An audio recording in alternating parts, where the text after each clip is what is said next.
Hi, I'm Bill Castelli, the Vice President of Government Affairs for the Maryland Association of Realtors, and today is March 28th.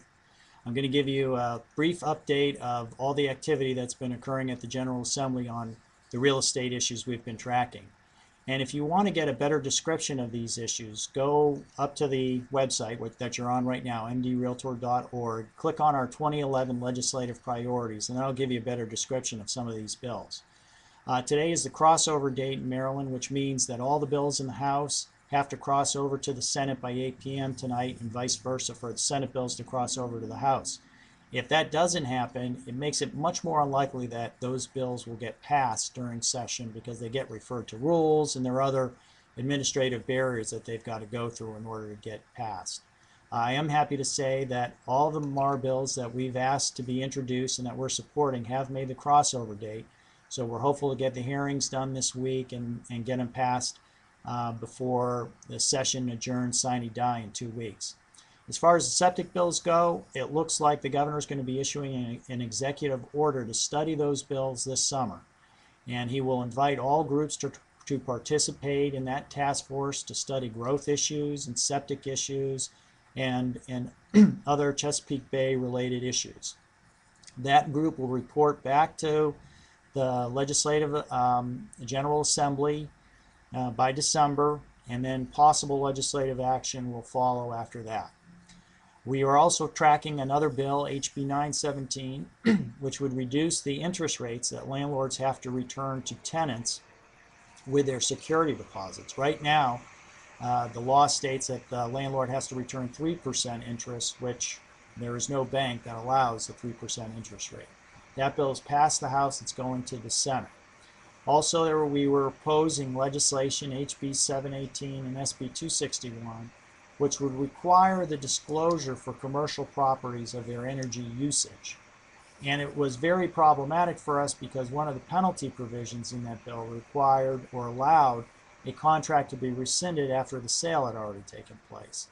And we just did not think that would work, and we've opposed the bill. They have not passed either committee and are unlikely to make the crossover date by tonight. Two bills that we asked to be introduced. The first, HB 1049, would allow brokers a little more flexibility in dealing with real estate teams that are involved in a dual agency transaction. That bill has been passed by the House and is awaiting a hearing in the Senate.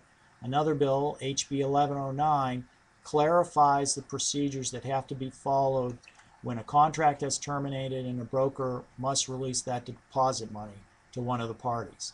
It just clarifies what that process is. That bill's been passed by the House and again is waiting for a hearing in the Senate this week.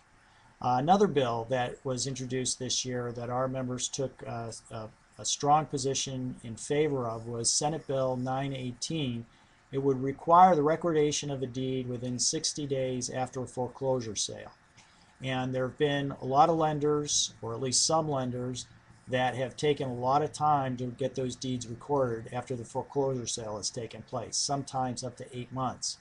That creates a lot of problems for the previous owners who are still on the property record as the owner of the property, even though they don't own it. Condo and HOA associations that might want to put a lien on the property of the lender if the lender isn't paying the dues, but because it hasn't been recorded, it makes that process very difficult. We were the only group to support the bill, and in fact, many of the real property attorneys in the state of Maryland ended up opposing that bill. We talked to the Senate sponsor of it to try and work out some of the issues with some of the real property attorneys. It looks like we're going to have to work on this bill over the summer to address some of those concerns and then hopefully come back with a bill that will work next year.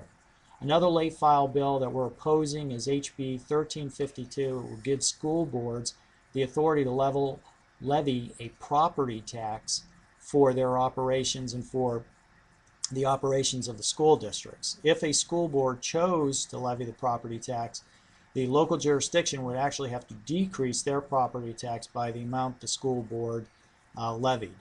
And that's a very controversial proposal. We oppose it.